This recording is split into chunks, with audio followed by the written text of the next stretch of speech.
condoléances présentées. Donc, parce que ça fait mal. Ça fait mal. Ça fait vraiment mal. Perdre déjà une vie humaine, ça sonne déjà mal. Mais si on le multiplie par 11, ça fait surtout encore... des vies innocentes, des petits qui sont venus donc au monde sans péché, ils retournent sans péché. Vraiment, c'est difficile pour leurs familles, pour leurs parents. Et nous prions le bon Dieu qui les accueille donc, dans son paradis éternel, ainsi que leurs parents. Et puis qu'il les remplace aussi avec d'autres bébés. En tout cas, puisque avoir un bébé, c'est de la joie.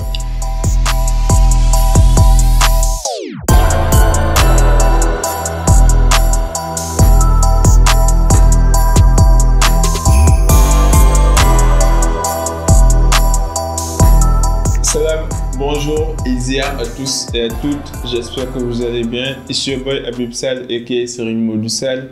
Bienvenue au Cercle d'Influence Podcast. Votre cercle qui s'inspire à inspirer avant d'expirer. Comme vous savez, chaque semaine, nous recevons des personnes compétentes et reconnues dans leur domaine respectif pour parler de leur parcours, de leurs échecs, de leurs réussites, afin de soutirer des principes, des manières de faire que nous pouvons appliquer dans nos vies respectives, que ce soit sur le plan professionnel ou sur le plan personnel. Donc aujourd'hui, le cercle d'influence a l'honneur et l'immense plaisir de recevoir ici un collègue, un camarade de parcours, un ingénieur en qualité, hygiène, sécurité, environnement, quelqu'un qui est très compétent, très reconnu dans le domaine et qui a une expérience très approfondie dans le domaine du secteur hospitalier, du secteur sanitaire, ainsi de suite. Donc, aidez-moi à accueillir sur le podcast mon cher ami Mohamedoul Makhtar Kounta. Bienvenue au cercle, mon gars. Merci beaucoup. En tout cas, je suis honoré de vous recevoir ici sur le cercle d'influence. J'espère qu'on aura l'occasion de parler de pas mal de choses, tel que l'incendie qui s'est déroulé il y a quelques jours à Tivaouane et qui concerne aussi des implications sanitaires, des implications sécurité, environnement et hygiène. Mais avant qu'on entre dans le vif du sujet, est-ce que tu peux nous dire de manière brève et succincte ton parcours qui est Mohamedoul Makhtar Kounta pour les gens qui nous écoutent? Merci beaucoup. Donc, c'est un honneur de répondre à cette présentation, à cette invitation pour moi. Donc, mon nom est Mohamedoul Makhtar Kounta. Voilà, donc, pour ce qui concerne mon parcours, donc, je l'ai fait au niveau donc, de l'École supérieure polytechnique de Dakar. D'accord, donc, disons que c'est un parcours donc, spécialisé dans le département ou bien dans le domaine génie chimique, biologie appliquée, qui dit qualité, sécurité, hygiène, environnement, dit sous-bassement chimie. Voilà, donc notre spécialité, c'est parachimiste, parabiologiste et spécialiste donc, en industrie. D'accord, donc ça nous permet un peu donc d'avoir donc une polyvalence par rapport à plusieurs domaines donc qui font appel effectivement donc à cette discipline qui est donc la qualité, hygiène, sécurité et environnement. Voilà, donc j'ai eu aussi donc la chance de faire plusieurs secteurs. Donc, dans l'agroalimentaire, par exemple, dans le domaine donc, de la santé, dans le domaine de l'industrie, donc, dans le domaine aussi du développement rural. Donc, ce qui m'a permis effectivement donc, d'avoir de connaître plusieurs problématiques et d'avoir également donc, des réalisations dans ces secteurs. Donc, oui, de pouvoir également tester ou bien donc appliquer donc la discipline QHSE donc dans ces domaines-là, et chaque domaine donc a ses spécificités. Voilà, donc j'ai eu également donc, la chance, effectivement, donc, de faire toutes les étapes d'un projet. Parce que vous savez, il y a la phase de conception d'abord, il y a la phase donc, de construction ou bien de chantier, et après la phase d'exploitation. Donc aujourd'hui, j'ai eu la chance, effectivement, donc, de faire toutes ces étapes, d'accord, avec mon cabinet, là où j'évolue actuellement. Donc, au cabinet qui est orienté environnement et HSE, d'accord, donc, et qui a donc gagné plusieurs marchés dans plusieurs domaines, surtout dans le domaine de l'énergie. Voilà, donc là, donc, il y a beaucoup d'entreprises qui nous ont fait confiance. Et de passage, permettez-moi de remercier donc, mon directeur général, qui est aujourd'hui un mentor, qui est plus qu'un directeur général pour moi, puisque chaque minute que tu passes avec lui, c'est un enseignement. Et ça, ce n'est pas donné à tout le monde. En général, c'est le contraire qu'on voit.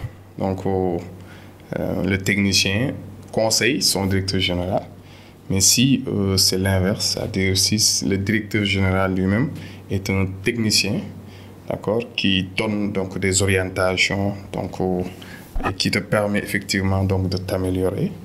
Donc là, je dis que c'est une chance et c'est pas aussi donc donné à tout le monde. En général, on les appelle des capitaines d'industrie si c'est dans l'industrie. Voilà, donc pour moi, c'est une chance et permettez-moi de le remercier, d'accord, parce que même avant de venir dans cette émission, effectivement, donc il m'a donné son accord. Voilà, donc c'est vraiment une chance, encore une fois. J'en profite aussi pour remercier donc mes autres directeurs, puisque j'ai eu la chance quand même d'être l'ami de mes directeurs. Donc, docteur Damso, d'accord, docteur, disons, Babacar Ndiaye, d'accord, qui sont aussi des capitaines d'industrie. Babacar Ndiaye, donc il est au port, il achète des bouquins, il les lit et après, donc, il te partage des bouquins dans le but donc, de t'améliorer. Je me rappelle, en 2015, il a payé donc, mes frais pour suivre donc, une certification. C'était en 2015 déjà, 2014-2015. Donc, celui-là, je ne peux pas donc, ne pas le remercier aussi. En tout cas, tous mes directeurs m'ont accordé une confiance et m'ont permis de m'exprimer. Mais surtout, mention spéciale donc, à mon actuel directeur général. Voilà, donc il m'a vraiment donné la possibilité, en tout cas, donc, de m'exprimer et de m'éclater dans ce que j'aime le plus, qui est donc le domaine donc, de la qualité, hygiène, sécurité, environnement. Maintenant, dans tes propos, je déduis que tu as fait plusieurs secteurs. Tu as fait l'agroalimentaire, tu as fait la santé, le secteur hospitalier, tu as fait le développement rural, gestion de projet. Maintenant, j'imagine que tu dois maîtriser la démarche qualité, hygiène, sécurité, environnement. Imagine, on a des chefs d'entreprise qui nous écoutent, qui ont des problèmes de performance, des coûts de non-qualité, des accidents mortels ou bien des situations dangereuses, des risques non maîtrisés. Comment la démarche QHSE, qualité, hygiène, sécurité, environnement, peut aider les entreprises à se conformer sur le plan réglementaire, normatif, à maîtriser leur processus et surtout à satisfaire les exigences et les besoins de leurs clients? Donc, c'est une question très pertinente. Donc, oui, j'ai fait plusieurs secteurs, particulièrement donc, le secteur de l'industrie. Bon, c'est vrai qu'au niveau donc, du ministère de la Santé, dans le secteur de la santé, je n'ai pas trop duré. Mais quand même, avant de venir, au moins j'ai eu la chance quand même, donc, en tout cas, d'être à l'aise et de comprendre très rapidement donc l'écosystème d'une structure. Voilà, donc, même si je n'ai pas duré, voilà, donc, en 6 mois au moins, donc, j'ai pu camper le décor et comprendre comment ça fonctionne. D'accord. Donc, la question, c'est comment un chef d'entreprise pourrait, disons, trouver, donc, en tout cas, comment un chef d'entreprise pourrait obtenir la conformité dans son entreprise. Ça, c'est le premier niveau, si on adopte la démarche qualité. Le minimum, c'est au moins d'avoir la conformité. Mais au-delà, la norme ou bien la démarche qualité pourrait accompagner l'entreprise à retrouver même les performances. Donc l'excellence. Donc au-delà de l'efficacité. La démarche qualité appliquée dans une entreprise pourrait permettre à l'entreprise, donc en tout cas, de satisfaire les besoins de ses clientèles facilement. Ça peut, disons, accompagner, en tout cas, les processus de l'entreprise jusqu'à leur maîtrise. Et au-delà, donc, à, disons, instaurer l'efficience, donc, qui est donc, le niveau supérieur de l'efficacité. Puisque quand on est efficace, on est conforme, on atteint notre objectif. Mais quand on est efficient, on atteint le même objectif, mais à moins de coûts. Et donc ça fait appel donc, à une perspective qui est donc la rentabilité. C'est une perspective en général qui est recherchée dans les entreprises, dans toutes les entreprises. Parfois, ce n'est pas facile, mais avec la démarche qualité, oui, c'est possible donc, d'avoir donc, une rentabilité et qui conduit, in fine, à l'entreprise ou bien vers, disons, la pérennité, qui est donc la deuxième perspective majeure, en tout cas, qu'une entreprise rechercherait. Si l'entreprise a une rentabilité dans ses activités, avec une maîtrise de ses processus, d'accord, et une pérennité, donc l'entreprise est là dans 200 ans, 300 ans, donc elle est solide, bien ancrée dans le marché, d'accord. Donc là, ça fait vivre l'entreprise et ça permet également donc de grandir et voilà donc de gagner d'autres marchés, voilà donc au niveau national, international, etc. Et de disons voilà donc d'éviter en tout cas donc les obstacles donc, qui sont en général présents sur le marché. Donc, je pense que oui, la démarche qualité, à l'appliquant, d'accord, permet à une entreprise d'être solide et donc, de surpasser ces obstacles, donc de permettre de connaître également donc, l'environnement dans lequel l'entreprise évolue, de connaître également donc, ses forces, ses faiblesses, mais de saisir les opportunités et de minimiser donc les risques, donc maîtriser en tout cas donc son processus. Voilà donc l'importance en tout cas d'avoir une démarche qualité dans une entreprise, qu'il soit donc une entreprise ou bien tout autre organisme, puisque la démarche qualité dont le référentiel et la norme ISO 9001, qui est très, très connue, d'accord, donc permet effectivement donc, à tout organisme, en tout cas, ou bien est applicable à tout organisme. D'accord, donc applicable à tout organisme. Donc au-delà de l'entreprise, oui, le secteur de la santé, comme les hôpitaux, donc le secteur du service, pourrait effectivement appliquer donc, la démarche qualité, la norme ISO 9001, pour avoir les mêmes performances, avoir les mêmes objectifs, les mêmes finalités. Ok, super. Donc la démarche qualité, c'est vraiment un outil d'amélioration continue, un outil de mise en conformité, mais aussi de pérennisation des acquis, de développement et d'amélioration des performances. Maintenant, quels sont les principes de la démarche qualité? Les principes, si quelqu'un d'extérieur aimerait comprendre les rouages de la démarche, quels sont les différents principes? Ils sont au nombre de 7, les principes. Et c'est en évolution. Auparavant, c'était au nombre de 8, mais après révision, donc avec cette dernière version, le nombre a été donc revu jusqu'à 7. Donc les 7 principes, le premier principe c'est donc l'orientation client.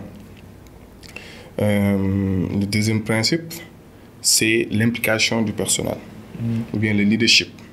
Troisième principe, implication du personnel. Donc orientation client, leadership, implication du personnel.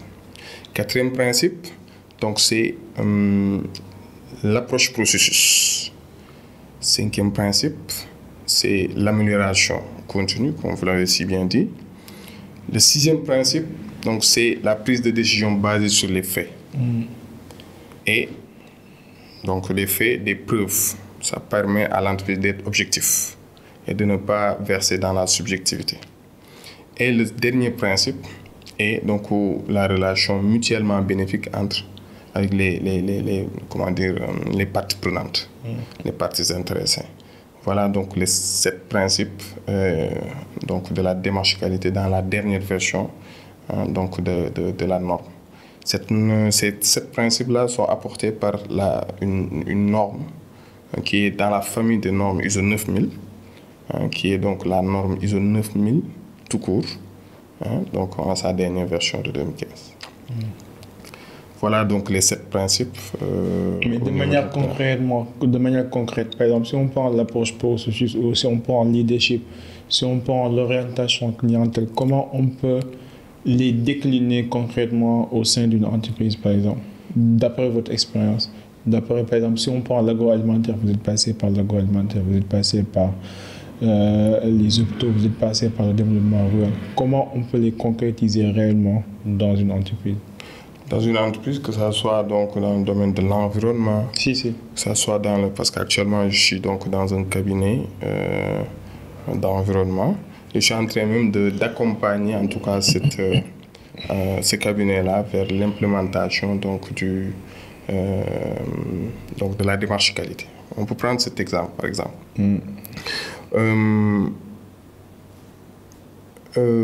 Disons comment il faut l'appréhender, c'est ça. Au niveau, par exemple, le premier principe, on parle donc d'orientation client. Le client est roi. Le client doit être au niveau, disons, central de toutes les stratégies que l'entreprise doit bâtir. Le client au niveau de l'environnement, c'est qui? C'est l'homme, c'est la population. Puisque, en quelque sorte, donc, il faut tout faire, en tout cas pour satisfaire ce client-là. Quelqu'un qui te commande de réaliser une étude d'impact environnemental. Un promoteur qui veut construire, disons, son projet. Et le code de l'environnement, par exemple, lui demande d'être, disons, conforme par rapport à la réglementation. Ce client-là donc, se rabat sur un cabinet spécialisé et agréé par le ministère de l'Environnement. Et donc, comme c'est son cœur métier, c'est sa spécialité, le cabinet vient donc lui faire cette prestation-là.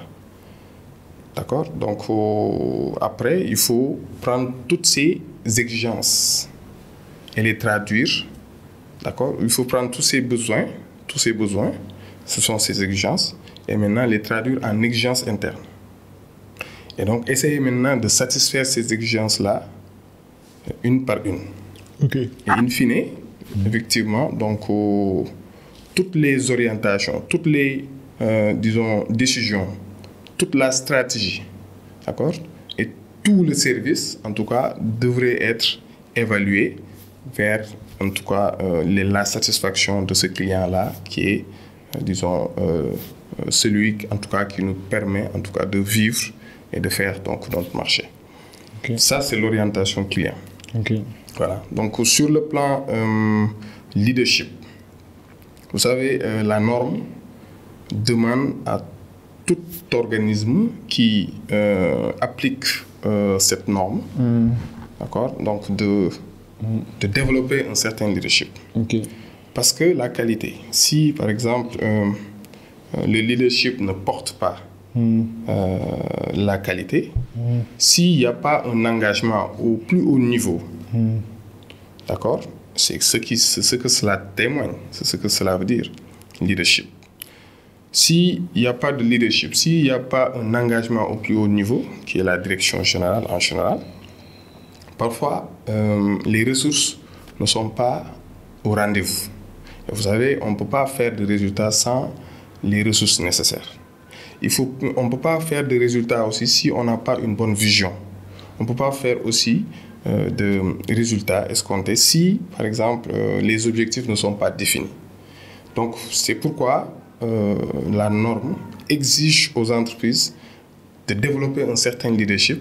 Et là, c'est la vision, c'est les objectifs, c'est la stratégie qui sont donc déclinés dans une lettre de politique avec donc les engagements et engagements pris au plus haut niveau. L'implication du personnel, oui, parce que si vous voulez faire donc de la qualité, il faut que tout le monde s'y mette. Il faut que tout le monde s'engage. Parce que la qualité, ce n'est pas l'affaire d'une personne. Ce n'est pas l'affaire du directeur général. Ce n'est pas l'affaire, disons, du responsable qualité tout court. Ce n'est pas l'affaire donc, du pilote de processus tout court. Donc, c'est tout le monde donc, qui se mobilise autour d'un objectif final. Et ça permet effectivement donc, de faciliter donc, l'obtention du résultat qui est donc, recherché. Donc ça, c'est l'implication du personnel. Après, donc, c'est l'approche processus. Oui, auparavant, on parlait donc d'approche procédure. Autrement dit, c'était donc une logique verticale. Je m'intéresse sur ce qui est décrit dans les procédures, dans ma procédure. Et ce qui est donc de l'autre côté, je n'essaie pas de voir comment je peux intervenir ou bien interagir avec les autres processus. Ça, on a vu qu'il y a beaucoup de risques. Parce que, disons, c'est comme un cheval avec des œillères et tu ne regardes pas à gauche et à droite. Tu ne regardes que donc, devant toi. Et ça permet donc, à l'entreprise d'avoir des cloisonnements. Et justement, donc, c'est l'approche processus qui est venue pour décloisonner l'entreprise et permettre donc, un management maintenant horizontal. Au lieu d'une logique verticale, maintenant c'est une logique horizontale où donc, les processus donc, interagissent entre eux, d'accord, donc avec une logique de client-fournisseur interne. Chacun est tour à tour client et fournisseur interne, ce qui fait que les inputs de certains processus deviennent donc, ou bien les outputs des premiers processus deviennent les inputs donc, des autres processus, ce qui fait qu'il y a donc, un enchaînement cohérent et interactif entre les processus. Donc, l'entreprise va fonctionner comme un système, mais en vase communicant. Ça, c'est l'approche processus. Maintenant, l'approche processus, l'amélioration continue. Toute entreprise ou bien tout organisme, d'accord, donc doit s'améliorer parce que il faut le voir comme une bicyclette. Le conducteur, si il n'avance pas, donc il va tomber. D'accord, donc il faut tout le temps avancer, tout le temps avancer. Sinon, donc tu n'as pas d'équilibre et tu tombes. Donc il faut toujours, en tout cas, faire mieux. Et c'est ça l'amélioration continue. Et la norme est bâtie sur donc, le PDCA. Donc, alors que la dernière étape donc, du PDCA, du Plain Do Check Act, la dernière étape, c'est vraiment donc, de revenir à la planification de départ. Donc réaliser, mieux faire donc, le check, donc la vérification, la surveillance et toujours améliorer. Voilà. Donc, le sixième principe, qui est toujours donc, une démarche objective, donc, parce qu'il s'agit maintenant de prendre une décision, mais sur quoi? Est-ce que c'est sur la base de subjectivité? Est-ce que c'est sur la base de la sensibilité? Est-ce que c'est sur la base donc, des sentiments, etc. La norme donc, est catégorique et permet à toute entreprise ou bien tout organisme qui applique cette norme-là de se centrer sur les preuves, sur ce qui est objectif, d'accord, sur les preuves pour pouvoir prendre une décision. Et ça permet effectivement donc, de faire moins d'erreurs et de ne pas verser dans la subjectivité. Et la dernière étape, c'est la relation mutuellement bénéfique. Donc, je pense que si toutes les entreprises ou bien tous les organismes qui appliquent cette norme-là, comprennent, d'accord, donc la logique de ces 7 principes et essayent maintenant de voir comment l'implémenter dans leur organisme, d'accord. Je pense qu'avec la compréhension de tout le monde, avec tout ce que cela demande, effectivement, donc ça va permettre à ce décideur-là, chef d'entreprise, d'améliorer, en tout cas d'avoir donc ces perspectives qui sont donc la pérennité et la rentabilité de ces processus. C'est très important. Et surtout la satisfaction donc client, puisque c'est le client qui est vraiment au centre de tout ce qu'on fait, de tout ce que l'entreprise fait, puisque in fine, il s'agit donc de faire sortir donc un service ou bien un produit donc qui sera apprécié donc par le client. Et il faut même aller au-delà, faire donc des enquêtes de satisfaction, d'accord, de ce client-là. Est-ce qu'il est satisfait? Est-ce qu'il n'est pas satisfait? S'il n'est pas satisfait, quel est son retour? Est-ce qu'il y a des réclamations? D'accord? Et il faut aller vraiment vers des mesures pour, améliorer ses services ou bien ses produits et toujours gagner sa confiance. Puisque si on gagne la confiance du client, on est toujours, dans le marché. On reste dans le marché et on essaie effectivement donc d'avancer petit à petit au fur et à mesure. Super. C'est très important les principes. Maintenant, on a un peu abordé la partie qualité. Attaquons un petit peu la partie hygiène, sécurité, environnement. HSE. Nous avons vu ce qui s'est passé à Tivaouane avec l'incendie qui a coûté la mort de 11 nouveaux-nés. Donc, nous, toutes nos condoléances aux familles éplorées, aux familles touchées, que Dieu, en fait, les accueille au paradis. Ça fait mal parce que ce n'est pas la première fois que ça arrive, ce genre d'incendie. Et souvent, dans les milieux hospitaliers, nous rencontrons pas mal de problèmes hygiène, sécurité, environnement, que ce soit par rapport à la qualité structurelle de l'établissement ou que ce soit les mesures sécuritaires en termes d'extincteurs, en termes d'évaluation des risques, en termes de supervision, que ce soit aussi côté environnement en termes de gestion des déchets, par exemple, biomédicaux, ainsi de suite. Et par exemple, cet incident et pas mal d'autres incidents, ce sont des situations dangereuses qui auraient pu être évitées. Parce que j'ai vu au niveau de la télévision que l'un des témoins disait qu'il a essayé d'utiliser un extincteur, mais ça ne marchait pas. Ça montrerait que s'il y avait un superviseur HSE ou s'il y avait un département HSE qui gérait cela, on aurait pu vérifier les extincteurs et on aurait pu les atteindre, on aurait pu atteindre l'incendie plutôt que tard. Maintenant, toi, d'après ton expérience dans le secteur hospitalier, quelles sont les solutions probables que tu vois comme prennent que le ministère de la Santé ou bien les acteurs du domaine devraient prendre en considération? Donc, je pense que moi aussi, je m'associe donc aux condoléances présentées. Donc, parce que ça fait mal. Ça fait mal. Perdre déjà une vie humaine, ça sonne déjà mal. Mais si on le multiplie par 11, ça fait surtout encore... des vies innocentes, des petits qui sont venus donc au monde sans péché. Ouais. Ils retournent sans péché. Vraiment, c'est difficile pour leurs familles, pour leurs parents. Et nous prions le bon Dieu qui les accueille donc, dans son paradis éternel. ainsi que leurs parents. Et puis qu'ils le remplacent aussi avec d'autres bébés. En tout cas, puisque avoir un bébé, c'est de la joie. Comment on peut faire pour éviter que ces genres de situations reproduisent? Parce que je pense que là, j'en ai marre. Là, je pense que c'est le 4e incendie oui, dans les 12 derniers mois, je pense. Parce qu'il y a déjà 11 les bébés. Il y avait aussi une femme, je pense, qui voulait donc donner naissance et finalement qui a perdu la vie. Ouais. Voilà, donc il y a aussi d'autres incidences. Non, donc ça, c'est l'actualité. Franchement, j'en ai marre. Oui, donc c'est l'actualité.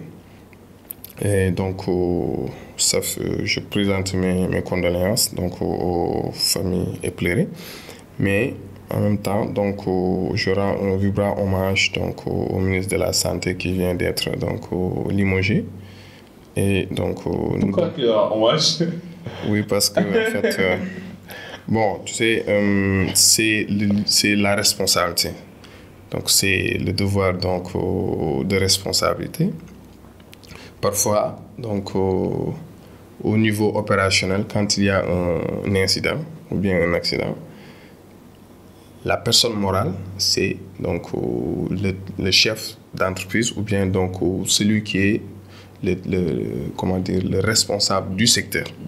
Et en l'occurrence, c'est le ministre de la Santé au plus haut niveau, donc avant le président de la République, bien sûr. Et donc, la cause aujourd'hui, je pense que sur les actualités, on peut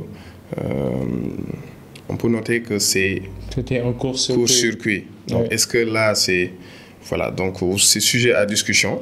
Mais en tout cas... mais est-ce que tu crois au principe de la culpabilité par association? Oui, c'est ça, justement. Donc, moi, j'y crois. Voilà. Mais bon, en quelque sorte, donc, c'est aussi quelque chose qui arrive, d'accord? Mais tu es d'accord que c'est pas normal? Non, c'est même pas si normal. Ça arrive au plus bas niveau, c'est pas normal. Oui, c'est pas normal. Mais ce que je veux dire, c'est que bon, c'est aussi une volonté divine. Mais nous tous, nous sommes des techniciens, nous sommes des scientifiques. On sait que effectivement, donc parfois, quand il y a accident, c'est pas, disons. Je pense pas que c'est de la volonté divine. Bon, d'une part, oui, mais ça aurait pu être. Oui, d'une part, heureusement. Mais ça aurait pu être évité. J'étais sous cette. Oui, ça pourrait être évité. Franchement. Et je pense que c'est une chaîne de responsabilité. Donc, c'est une chaîne de responsabilité. Les responsabilités sont partagées. Donc, il fallait que quelqu'un soit en tout cas le responsable. Et c'est lui. Finalement, il a été limogé. Je ne dis pas qu'il n'est pas coupable. Mais concrètement, d'après ton expérience, qu'est-ce qu'on peut faire? Oui, je ne dis pas qu'il est coupable. Mais ce que je veux dire, c'est que, bon, par politesse, donc on lui rend hommage et disons... Toi, tu lui rends hommage. Et le ministre docteur Khemes, qui vient donc de rentrer dans ses services, donc nouvellement affecté, je pense que lui aussi, donc on lui souhaite en tout cas une excellente mission, en tout cas donc par rapport à son nouveau poste. Et on lui souhaite aussi quand même succès donc, dans cette nouvelle mission. Donc voilà, donc solution. Ok. Je pense dans les solutions, il ne faut pas aller plus loin. On a bien introduit donc la qualité, la démarche qualité dans les organismes. On a évoqué donc les autres organismes, mais la santé n'est pas de reste. Je pense que si on adopte la démarche qualité dans les structures de santé et en l'occurrence dans les hôpitaux, oui, on peut avoir donc les mêmes résultats, les mêmes analyses. Donc, mais la démarche qualité ne prend pas en compte forcément la partie hygiène, sécurité, environnement de manière détaillée. Alors, donc, quand on parle de démarche qualité, parce que la qualité, c'est la mère des autres normes, c'est la mère des autres domaines, si on se réfère donc à ISO. Parce que la première norme qui a été développée, c'est la norme qualité, ISO 9000. Donc avec son historique 9402 jusqu'à 9001. Si. Mais toutes les autres normes émanent donc de cette structure, de cette norme. C'est pourquoi on l'appelle la norme mère ou bien norme donc générique. Maintenant, dans l'entendement du ministère de la Santé, puisqu'il y a une direction qualité, sécurité, hygiène hospitalière. Ah, ok. Et quand on parle donc de qualité, oui, on sous-entend le volet HSE. Oui, HSE qualité, d'accord. Donc c'est la solution. Donc si vous voulez, démarche qualité, sécurité, hygiène hospitalière pour être plus, disons, vague, d'accord, et prendre en charge toutes les préoccupations. Par exemple, les extincteurs. Les extincteurs, c'est le volet sécurité. Ouais. Voilà, donc maintenant, si par exemple, on avait un département qualité, sécurité, hygiène hospitalière au niveau de l'hôpital, oui, avec des missions et des ressources, d'accord, un budget conséquent pour pouvoir prendre en charge donc le volet prévention, parce que aussi la démarche qualité ou bien la démarche QHSE, c'est en premier lieu la prévention avant donc de faire le médecin après la mort. Donc s'il y a les ressources nécessaires pour le faire, bien sûr, donc ça peut être une solution. Et justement, au niveau donc, du ministère, il y a une directive qui a été déjà prise d'instaurer donc, des cellules qualité ou bien donc, des services qualité dans les hôpitaux. Et je ne sais pas si au niveau donc, de l'hôpital, il y a un service qualité ou non, d'accord, mais je pense que c'est déjà une directive. Et il me semble qu'effectivement, donc, il y a un responsable qualité ou bien un responsable QHSE. Donc, normalement, si le responsable QHSE de l'hôpital avait bien fait son boulot, on aurait pu éviter. Parce que je pense que d'une part, on a un problème de supervision et de contrôle. Parce que le fait qu'on a installé des extincteurs, ça veut dire que forcément, il y avait quelqu'un qui était responsable de la sécurité.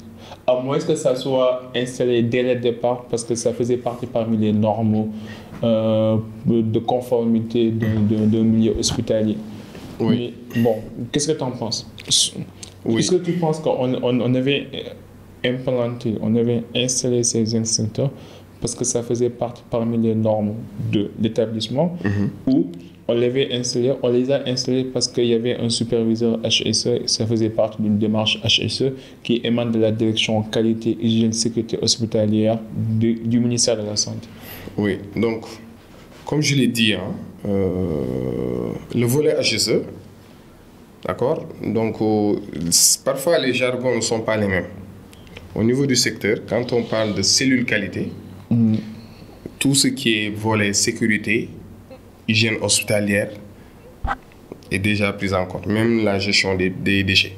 Okay. Donc, il y a ce qu'on appelle donc, les comités de lutte contre les infections nosocomiales, qui est donc un comité qui doit être donc, mis en place au sein des structures, surtout les hôpitaux, et donc un comité d'hygiène des conditions donc, de travail, comité d'hygiène, de sécurité et des conditions de travail, CHSCT, donc, qui doit être également donc, mis en place dans les mêmes hôpitaux ou bien donc, au niveau des centres de santé.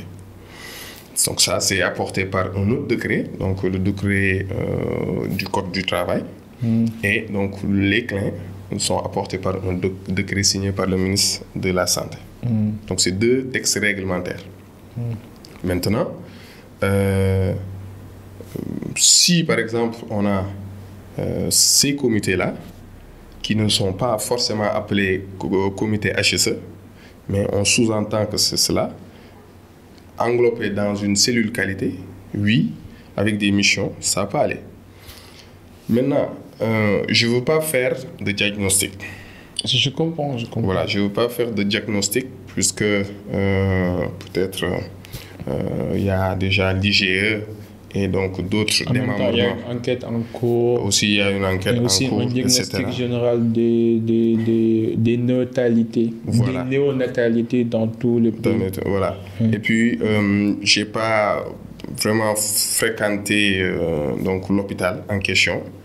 hein, mais je sais que c'est une directive et ça doit être appliqué. C'est une directive prise par le ministre. Mais c'est ça mon problème avec les par le ministre qui est parti, par le ministre qui a été limogé. C'est une recommandation. Ça n'a rien à voir avec l'application. Oui, mais tout à l'heure, on parlait donc des principes de la qualité. On parlait de leadership. Déjà, si on a déjà pris en compte, une directive, ça veut dire qu'on est conscient du problème. Mais moi, je ne veux pas qu'on dise qu'on est conscient. Je veux des solutions. Oui, mais pourtant, les solutions sont déjà prises. Maintenant, après, il faut interroger l'applicabilité. C'est ça, moi, je parle de l'applicabilité pratique. Et de l'efficacité de cette application. Oui. Et ça, c'est le diagnostic qui le fait ressortir. Parce que dans le diagnostic, on fait état des forces et des faiblesses. Peut-être que c'est une faiblesse dans l'hôpital. Peut-être que c'est une force, mais sans moyens, etc. Ça, c'est le diagnostic qui le fait ressortir. C'est pour ça que je dis que les responsabilités sont partagées. Oui, et comme moi, je ne veux pas aller dans le diagnostic. Je ne veux pas également donc, aller dans les secrets, en tout cas donc, de l'enquête, etc. Je ne les ai pas d'ailleurs. D'accord. Et comme je n'ai pas bien fréquenté aussi l'hôpital, je me réserve en tout cas de donner des résultats là-dessus. Mais de manière résumée, tu recommandes qu'on applique les directives qui ont été prises dans ce sens. Exactement. Puisque tout à l'heure, vous avez parlé de comment est-ce que l'application ou bien l'adoption d'une démarche qualité pourrait aider à l'entreprise ou bien à l'organisme, pour ce cas-ci l'hôpital, à satisfaire les exigences, en tout cas des normes, mais également satisfaire aussi les patients. Et justement, si par exemple on est conforme par rapport à la réglementation, si on est conforme par rapport à cette directive qui est déjà prise, je pense que disons, ça peut disons, déboucher à un début de solution. Maintenant, c'est vraiment l'application de cette directive. Qu'est-ce qu'il faut pour appliquer cette directive? Est-ce que c'est les moyens? Il faut les moyens. C'est des moyens humains, matériels, administratifs? Il faut des moyens humains, des moyens matériels. Il faut aussi des moyens financiers. Puisque si, par exemple, dans les hôpitaux ou bien donc dans les structures de santé, il y a déjà cette cellule et que cette cellule-là est opérationnelle. Est-ce qu'elle est opérationnelle? Voilà, bonne question. Est-ce qu'elle est opérationnelle? Je ne pense pas. Oui, est-ce qu'elle est opérationnelle? Est-ce que donc, c'est les bonnes personnes? Donc, parce que aussi, quand on parle d'implication du personnel, on fait allusion au personnel compétent. Est-ce que c'est les personnes compétentes qui sont dans les cellules? Tout ça, c'est des questionnements donc, qu'on peut se poser, mais malheureusement, on ne peut pas donner de réponses tout de suite. Non, c'est... Voilà, donc, ça fait mal en tout cas, en tant que Sénégalais. Mais ce qu'il faut dire, et il faut l'avouer aussi, c'est que le secteur de la santé est le secteur où il fait partie des secteurs les mieux organisés. Mais pourquoi? Non, il ne faut pas dire ça. Pourquoi les mieux organisés? On a tout le temps des problèmes. Moi, je pense que c'est un secteur en ruine. Je vais vous dire pourquoi. Qui mérite d'être remodelé. Oui. Tout à l'heure, tu as parlé donc de gestion des déchets. Est-ce que vous savez qu'au niveau donc, du ministère de la Santé, il y a un décret spécifique? Il y a un décret spécifique. Mais les décrets, c'est des textes réglementaires. Qui parle de gestion des déchets biomédicaux. En fait, la norme, c'est quoi? C'est des exigences. Le décret aussi donne des exigences.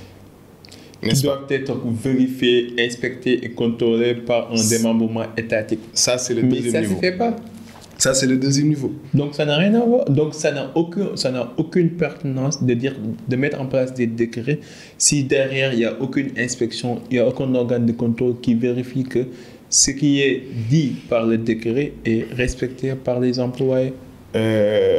Normalement, la direction a cette mission régalienne de faire appui, mais aussi de conseiller. Mais au-delà, de faire des supervisions techniques.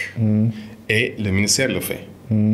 Donc, si par exemple, on n'a pas de décret qui organise, qui donne les orientations. Je suis d'accord avec le décret, mais je veux juste qu'on aille au-delà d'un texte réglementaire et qu'on mette les moyens nécessaires pour faire le contrôle, pour vérifier en fait l'applicabilité des textes. Oui, nous tous nous sommes d'accord.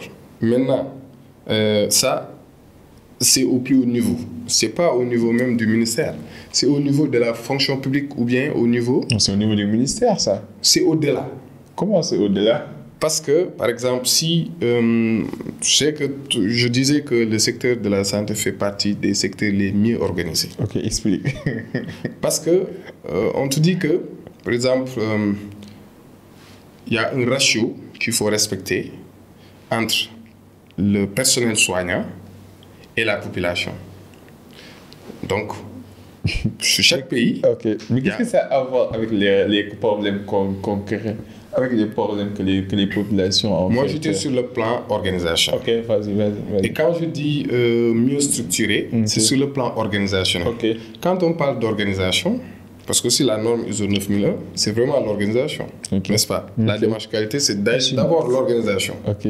Quand on parle, par exemple, de ratio, c'est sur le plan organisationnel. Donc, si, par exemple, tout est normé, maintenant, il faut respecter les normes. Si, par exemple, on a le cadre qui est déjà établi, les règles sont établies, d'accord? Si, par exemple, le ministère demande des ressources, parce que aussi, la fonction publique a ses réalités. On ne peut pas venir d'un jour au lendemain, disons, recruter. C'est la fonction publique qui met à disposition les ressources humaines. Je ne sais pas si tu comprends un peu. Donc, c'est un autre ministère qui satisfait les demandes. Donc, ils ne sont pas bien organisés alors? Non, ça c'est au-delà du ministère, c'est ce que je dis. Quand je parle d'organisation, c'est que les textes sont là. D'accord? Ok. Et donc, on sait qui fait quoi. Ça, c'est l'organisation, n'est-ce pas? On a des ratios, on a des normes à respecter. Ok. Et maintenant, au niveau organisation, au niveau structure également, il y a des directives, on sait ce qui doit être fait. Oh, wow, mais en fait, attends, je te Ça, c'est l'organisation. Je suis d'accord. Toi, en fait... Ok, vas-y. Maintenant, il n'y a pas que l'organisation pour faire de la démarche qualité. Il n'y a pas que l'organisation. Quand on parle de structuration, c'est sur le plan organisationnel. Maintenant, il faut aller au-delà de l'organisation. Il faut aller au-delà donc de, disons, l'aspect conformité.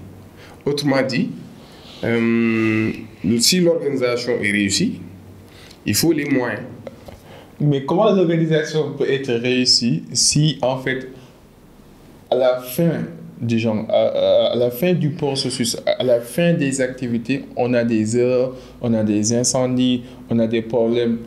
En fait, moi, quand tu dis un système organisationnel, je suppose que toutes les pièces du puzzle sont en parfaite cohérence et que le système est roué et que ça marche et qu'on a moins de non-conformité, moins de problèmes. Mais quand tu dis que le système est organisé et que tout le temps on a des problèmes, il y a un problème. Oui, parce que tu es au-delà de mon champ de réflexion. Ok. Moi, je suis dans le processus ou bien dans le secteur santé. Alors que toi, tu es dans le secteur global, c'est-à-dire Sénégal. Santé. Oui, mais comme je dis, si on réfléchit, si on revient sur l'approche processus, on considère le ministère de la fonction publique comme un processus qui représente au niveau de l'entreprise la direction des ressources humaines, n'est-ce pas? On a donc le ministère de la Santé qui représente, par exemple, la direction de production. Si, par exemple, la direction de production a besoin des ressources humaines, avec donc des critères, il fait la demande auprès donc, de la direction des ressources humaines et la direction des ressources humaines ne répond pas. Est-ce que cette direction de la production est bien structurée? Parce que quand on parle de structure, d'organisation, c'est qu'on identifie des besoins et on fait donc la demande. Maintenant, celui qui doit satisfaire cette demande-là, c'est un autre processus, c'est un client. C'est la direction des ressources humaines. C'est donc le ministère comment dire? La fonction publique. De la fonction publique. Maintenant, si il n'y a pas de réponse, c'est pas parce que l'autre a fauté, mais c'est peut-être parce que, quelque part, les demandes ne sont pas satisfaites. Mais même si on a deux processus et qu'au niveau top, au niveau management, on a les mêmes management. Donc, on doit avoir les mêmes en fait, directives. En fait, si on était dans deux systèmes, deux entreprises différentes, là, j'aurais accepté. Mais on est tous dans le cadre du gouvernement. Mais justement, c'est pourquoi je dis que tu es au-delà de mon champ de réflexion. Moi, j'étais au niveau du système santé. Toi, tu es au niveau système gouvernemental. Okay, et quand on parle de gouvernement, c'est le Premier ministre déjà qui vient au-delà donc, de ces deux ministres. Qu'est-ce qu'on peut faire concrètement, par exemple, pour changer les choses? Pour changer, je pense que déjà, ouais. je pense que déjà, il faut qu'au niveau présidence, ou bien au niveau primature, malheureusement, on a supprimé l'échelle primaturale, qui est donc l'échelle intermédiaire. Donc, au-delà de ces deux ministères, donc c'est le, disons, secrétariat général du gouvernement ou bien la présidence. Ces deux structures-là devraient s'engager et voir effectivement là où le bas blesse. Si c'est du point de vue texte, on les complète. Je ne pense pas que c'est à ce niveau. Non. Sur le plan texte, on est vraiment bien organisé. Si c'est du point de vue ressources humaines, on essaie de voir comment combler. Il y a combien de médecins qui chôment actuellement au Sénégal? Et pourtant, c'est la fonction publique qui doit les recruter. Est-ce que tu sais que toi, tu ne peux pas venir du jour au lendemain intervenir au niveau des hôpitaux? Donc, c'est bien organisé. Parce qu'on sait que... On n'a pas la même définition de l'organisation, mais ce n'est pas grave. Vas-y. Oui. Donc, concrètement, qu'est-ce que tu entends par un système bien organisé? Oui, donc, d'abord, il faut comprendre que l'organisation, c'est le début.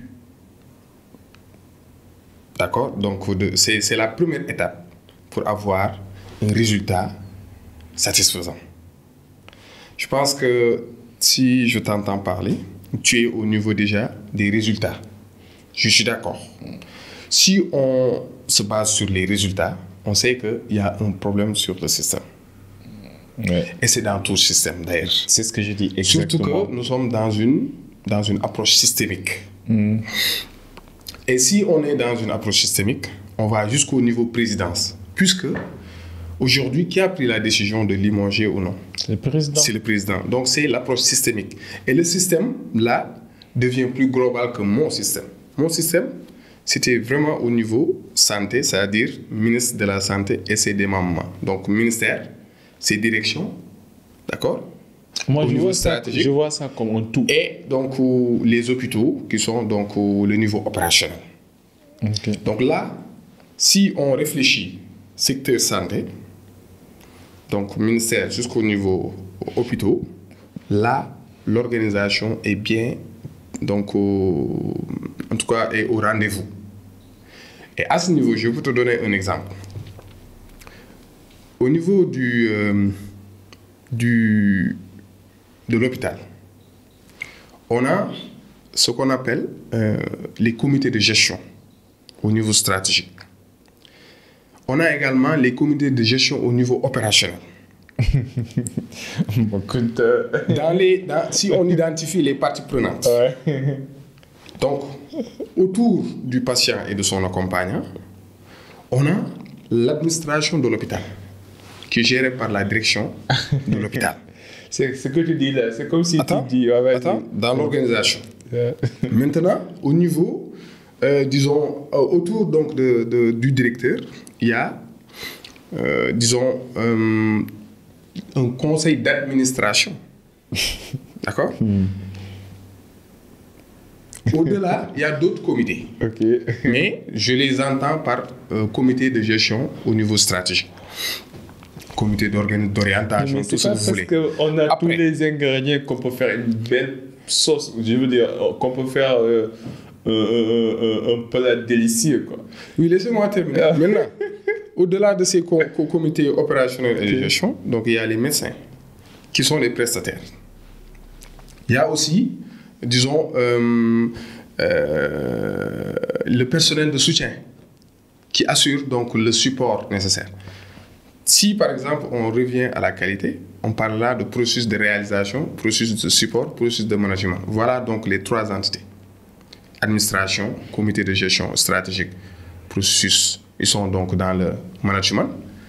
les médecins sont dans le cœur métier et le personnel de support apporte donc le support. Au-delà de cela, donc il y a, disons, les populations, les ASC, d'accord? Donc comment dire, les associations communautaires de base, ils sont dedans. Les collectivités.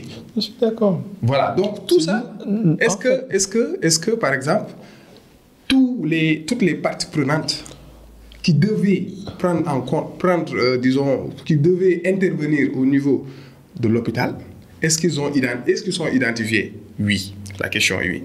Est-ce que les comités existent, c'est-à-dire les instances de gestion et donc de prise de décision? Ces instances existent. Est-ce qu'il y a une mission de supervision au niveau stratégique? Oui. Donc pour moi, l'organisation y est. Et si on prend l'exemple donc du match de football entre Liverpool et Real de Madrid, pourtant il y a un perdant. Mais c'est pas le même contexte. Ici, oui, on est dans le jeu, on est dans le sport. Oui, au niveau résultat. Il y a des principes de jeu. Il y a des principes. Quelqu'un est appelé à perdre, quelqu'un est appelé à gagner. Alors que non, ici, on est dans une organisation. Ici, on est dans une organisation, mais on sait que le zéro risque n'existe pas.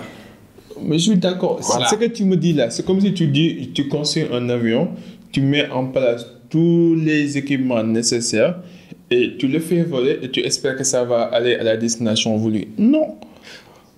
C'est juste que parfois, tu as beau avoir les beaux ingrédients, tu as beau avoir tout, mais on doit mesurer les systèmes en fonction des résultats, que ce soit des produits ou les services qu'ils donnent à la fin. Je suis d'accord. Sur le plan résultat, oui, je suis d'accord. Mais sur le plan même si on a tous les ingrédients et qu'on est sur le plan mauvais résultats, oui, donc le système ne marche pas. Mais ce que je dis, c'est qu'au moins on a les bons ingrédients. Et moi, comment tu peux dire qu'on a les bons ingrédients si on a tout le temps des incendies? Non, tu viens de dire, dans ton analyse, tu as dit qu'on a beau avoir les beaux ingrédients ou bien les bons ingrédients. Oui, ici aussi, on a une bonne organisation. Ou bien, si ce n'est pas à 100%, d'organisation, mais au moins dans les secteurs. Là, on parle de questions de vie et de mort. Oui, dans les secteurs. Santé. Oui, parmi les secteurs au niveau du Sénégal, c'est comme le secteur de la santé fait partie des secteurs les plus organisés. C'est un superlatif. Je ne dis pas que c'est à 100% organisé. Je ne dis pas que c'est à 100% organisé, mais au moins, parmi les autres secteurs, le secteur de la santé fait partie des secteurs les mieux organisés. On n'est pas d'accord sur ça, mais c'est pas grave, ça arrive. T'inquiète. En tout cas, merci d'être passé. Moi, je suis très content. Juste quelques questions avant qu'on boucle.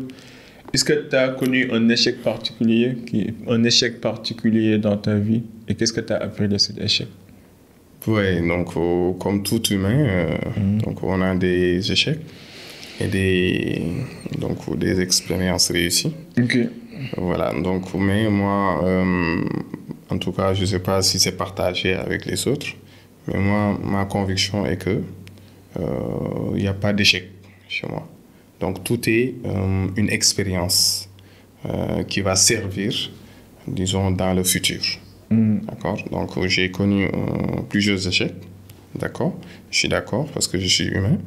Mais certainement, dans une autre circonstance, ça m'a servi à proposer une solution, ou bien donc une mesure qui permet de ne plus revenir sur ça, ou bien de conseiller. Mais je peux prendre l'exemple donc de mon échec au niveau donc de West Point, puisque quand on était au niveau baccalauréat, on avait, été sélectionné. On était sélectionné parmi donc ceux qui avaient, fait le test, suivi le test donc des grandes écoles militaires. Voilà, donc on était 9. Il y avait certains même qui étaient donc sortis donc de l'école britannique militaire. D'accord, mais malheureusement, on devait faire donc le test ou bien le bac américain.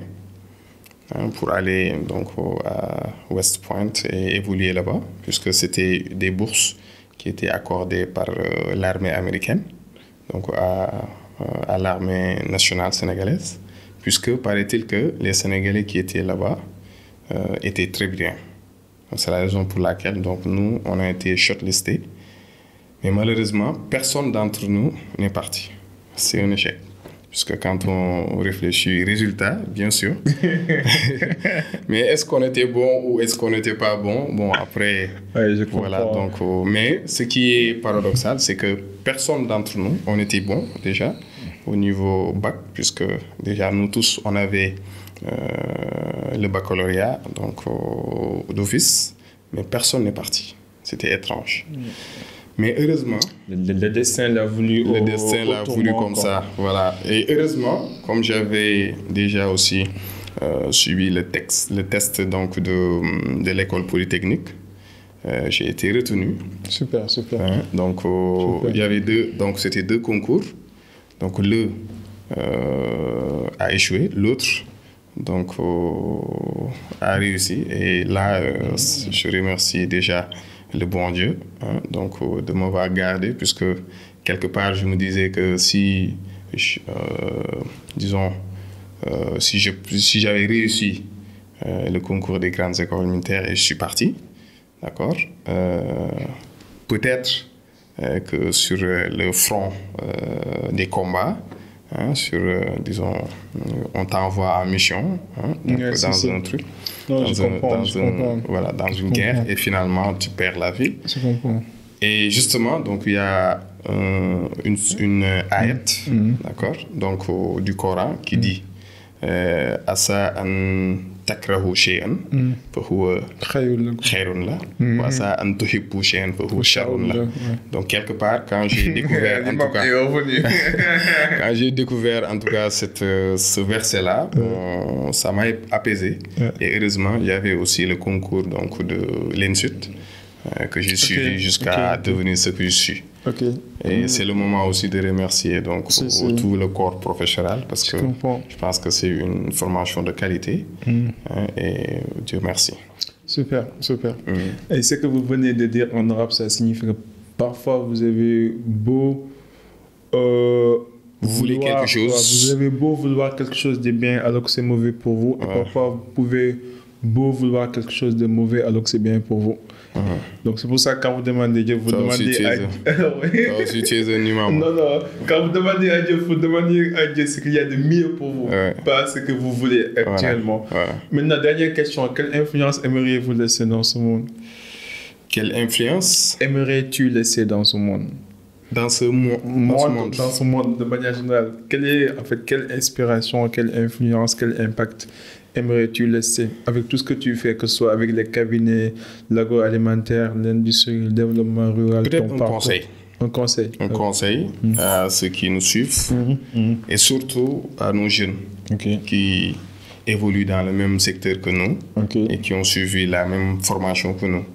Parce qu'il y en a en pagaille. Et qui souhaiteraient certainement aller dans les hôpitaux, ou bien donc dans le monde en tout cas industriel. C'est que déjà, si vous voulez évoluer dans la qualité, il faut beaucoup lire. Voilà, parce qu'il y a beaucoup de bouquins, de bons bouquins, qui vous permettent effectivement d'être à l'aise.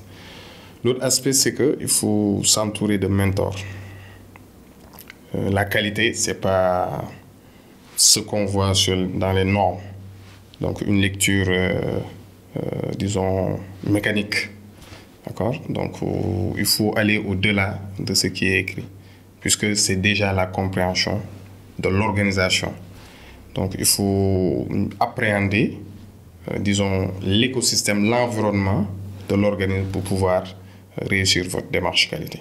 Autrement dit, il y a le chapitre 4 déjà, qui demande à ce que l'entreprise, disons l'organisme, détermine son contexte. Et comment déterminer son contexte? Il faut connaître les enjeux internes et les enjeux externes. Donc ça veut dire qu'il faut connaître ses forces, ses faiblesses, ses opportunités et ses menaces. Identifier les parties prenantes et essayer de voir les exigences de ces parties prenantes. Super. Donc tout ça, ça fait appel à des notions donc disons, d'analyse, à des notions donc de compréhension de l'organisation, de l'écosystème de votre organisme pour pouvoir, disons, évoluer. Donc pour tout ça, il faut, disons, poser des questions aux mentors et aux anciens, donc être coaché, être orienté, être conseillé. Et donc pour pouvoir effectivement donc proposer en tout cas donc des solutions ou bien donc des mesures qui vont aller dans le sens donc de l'amélioration continue de votre organisme. Super. Voilà. Donc ça aussi le dernier conseil, c'est que il faut accepter donc les postes qui sont donc dans les régions. En général, les gens souhaitent donc rester à Dakar, et là c'est saturé. Je pense qu'il y a des stages ou bien donc des contrats à durée déterminée ou indéterminée qui sont disponibles au niveau donc des régions. Et donc ça vous permet effectivement de comprendre, puisque c'est dans les chantiers où on applique le plus la qualité. En général, les gens pensent que la qualité c'est uniquement la théorie, mais c'est au-delà de la théorie. Donc, si vous voulez vraiment appliquer la qualité, si vous voulez vraiment appliquer, en tout cas, comprendre la démarche qualité, démarche QHSE, je pense qu'il faut vraiment faire beaucoup d'expérience, faire beaucoup d'entreprises pour pouvoir, in fine, comprendre et après proposer donc, des solutions. Merci beaucoup. Mon gars, mon ami, merci beaucoup d'être passé sur le Cercle d'Influence Podcast. J'ai beaucoup appris, j'ai beaucoup aimé la discussion. Et je te remercie. Et pour les gens qui aimeraient prendre contact avec toi, quels sont les meilleurs moyens? Tu es sur les réseaux sociaux ou comment les gens pourront te contacter? Oui, moi, je ne suis pas très réseau social. Par contre, je suis présent sur WhatsApp, naturellement. Non, mais tu ne vas pas donner ton numéro à tout le monde. Non, je n'ai pas de problème. Tu es sur LinkedIn? Je suis sur LinkedIn. Ok, donc on va mettre ta page LinkedIn, comme ça les gens qui sont intéressés par la démarche QHSE, qui aimeraient en fait intégrer la démarche, comment apprendre, pourront te contacter. Peut-être à travers ton cabinet ou bien à travers tes mentors, tu pourrais les orienter. Voilà. Donc, il y a aussi la page donc, du cabinet. Donc, présent sur LinkedIn. Moi, je suis présent sur LinkedIn, mais sur les Insta et autres, non. Ok. Tu m'envoies après les différents liens et nous, on va partager ça. Voilà. En tout cas, je suis honoré. Le cercle est ton cercle. Même dans l'avenir, si on peut aider, n'hésite pas. On se connaît. Les qualités, c'est un dernier mot et après on coupe.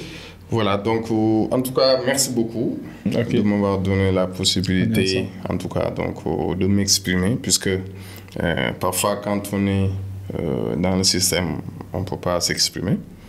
D'accord? Mais je pense qu'à ce niveau-là, nous, on n'a pas voulu faire le diagnostic comme on l'a annoncé. Bien sûr, finalement, on est rentré un tout petit peu dans le diagnostic, mais sans aller au-delà. Peut-être que c'est la discussion qui l'a demandé. Mais notre objectif, vraiment, c'était donc de donner notre contribution. Donc, notre contribution par rapport, nous, à notre compréhension, par rapport aussi à ce qu'on pense que c'est ça la solution. Super. Voilà, donc, en tout cas, merci beaucoup en tout cas pour ça. Moi, je te remercie davantage. Merci de nous avoir suivis. C'était le Cercle d'Influence Podcast. Ici, on s'inspire à inspirer avant d'expirer. À la prochaine. En attendant, soyez unique, soyez légendaire et soyez gentil. Out. Peace and love. Bye.